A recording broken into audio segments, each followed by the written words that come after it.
আসসালামু আলাইকুম। কেমন আছেন সবাই? আশা করি ভালো আছেন। আমি আল্লাহর রহমতে ভালোই আছি। আজকে আমি রান্না করে নিব কাচ্চি বিরিয়ানি। আমার ছেলেটা খুবই অসুস্থ, ও কিছু খেতে পারছিল না, বলতেছিল মা আমাকে কাচ্চি বিরিয়ানি রান্না করে দাও। তাই ভাবলাম রান্না করে দিই, যেহেতু খেতে চেয়েছে। আমি প্রথম মাংসটা নিয়ে এই মশলা দিয়ে দিলাম, বিরিয়ানির যে মশলাটা থাকে ওইটা, তারপর দিয়ে দিলাম টক দই দিয়ে, আর দিয়ে দিব লবণ। ভালো করে হাত দিয়ে মেখে নিব। একটু টমেটো সসও দিয়ে দিলাম। এখন মেখে নিব ভালো করে। তো সুন্দর করে মেখে নিচ্ছি, নেড়ে চেড়ে মেখে নিব ভালো করে। আমি কোনোদিনও কাচ্চি রান্না করিনি, এই প্রথমবার রান্না করব। ভাবতেছি কেমন হবে। এখন আমার কাছে আলু ছিল না, 2টা আলু দিয়ে দিলাম, আর দিয়ে দিলাম ডিমগুলো ভেজে নিব সুন্দর করে। তো ভেজে নিয়েছি। এখন দিয়ে দিলাম পেঁয়াজ। যতক্ষণ না বাদামি কালার হয়ে যাচ্ছে ততক্ষণ পেঁয়াজ সুন্দর করে ভেজে নিব, আস্তে আস্তে নেড়ে চেড়ে ভেজে নিব।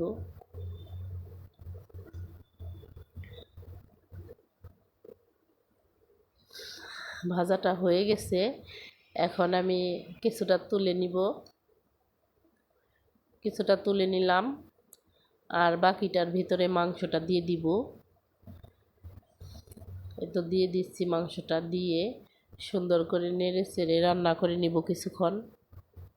একটু তেলটা একটু বেশি দিয়েছি, যেহেতু কাচ্চি, ওর মধ্যে তো আর তেল দেওয়া হবে না, এই জন্যে মাংসের মধ্যে তেলটা একটু বেশি দিয়ে দিয়েছি। এখন যতক্ষণ না রান্না হয়ে যাচ্ছে ততক্ষণ আমি নেড়ে চেড়ে রান্না করে নিব। আপনারা সবাই ধৈর্য সহকারে আবার ভিডিওটি দেখবেন, আর সবাই আমাকে সাপোর্ট করবেন। একটু পানি দিয়ে দিব, মাংসটা যাতে সেদ্ধ হয়ে যায়। সামান্য পরিমাণ একটু পানি দিয়ে দিলাম। এখন আবার কিছুক্ষণ রান্না করে নিব। আমি আগেই বলেছি আমি কোনোদিনও কাচ্চি রান্না করিনি, প্রথমবার রান্না করতেছি। কেমন হবে জানি না। আমার ভিডিওটি দেখে সবাই বলবেন আমার রান্নাটি কি পারফেক্টভাবে হয়েছে নাকি, সবাই কমেন্টে বলে যাবেন। এই তো আমি এখন মাংসটা নামিয়ে নিব। নামিয়ে একটা পাতিলে পানি দিয়ে দিয়েছি, আর দিয়ে দিলাম কিছুটা সয়াবিন তেল, আর দিয়ে দিলাম গরম মশলা। এখন যতক্ষণ না পানিটা বলক আসছে, তো বলক এসে গেছে। এখন আমি চালটা ধুয়ে নিয়েছি, এখন আমি চালটা দিয়ে দিয়েছি। চালটা সিদ্ধ করে নিচ্ছি আমি, বেশিক্ষণ রান্না করব না, অল্প। এখন নামিয়ে নিয়ে আমি এখন চালটা সাজিয়ে নিব সুন্দর করে। আমি রাইস কুকারের যে পাতিলটা থাকে সেটার মধ্যে দিয়ে দিচ্ছি, সুন্দর করে দিয়ে এখন মাংসটা দিয়ে দিব। এই তো ডিম আর মাংস সব একসাথে দিয়ে দিলাম, আর সুন্দর করে নেড়ে চেড়ে একটু সাইজ করে নিব আর কি।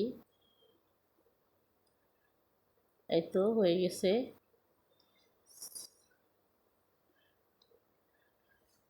এখন বাকি চালটা দিয়ে দিলাম বাকি চালটা দিয়ে একটু সমান করে নিব। সমান করে নিয়ে এখন দিয়ে দিব ফুড কালার, দিয়ে দিব একটু। আমার ঘরে আগে থেকেই ছিল, তাই ভাবলাম একটু ফুড কালারটা দিয়ে দিই, একটু সুন্দর দেখা যাবে। এই তো ফুড কালারটা দিয়ে দিব, একটু পানির সাথে গুলিয়ে নিয়েছি আমি।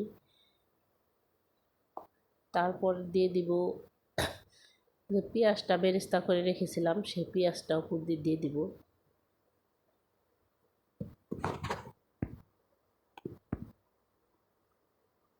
পেঁয়াজটা দিয়ে দিলাম। এখন ঢাকনা দিয়ে ঢেকে চুলার যে আগুন আছে সে আগুনে আমি দমে রাখবো কিছুক্ষণ।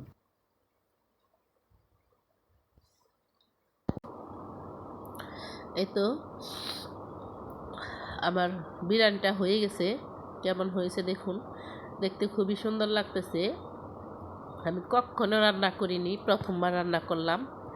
আমার দেখে খুবই ভালো লাগতেছে, খুবই সুন্দর হয়েছে, খেতেও কিন্তু অসাধারণ হয়েছিল। আমার ছেলেরা খুবই খুশি খেয়ে, খুবই ভালো হয়েছিল। আমার রান্নাটা কেমন হলো সবাই বলবেন। ভালো থাকবেন সবাই, আল্লাহ হাফেজ।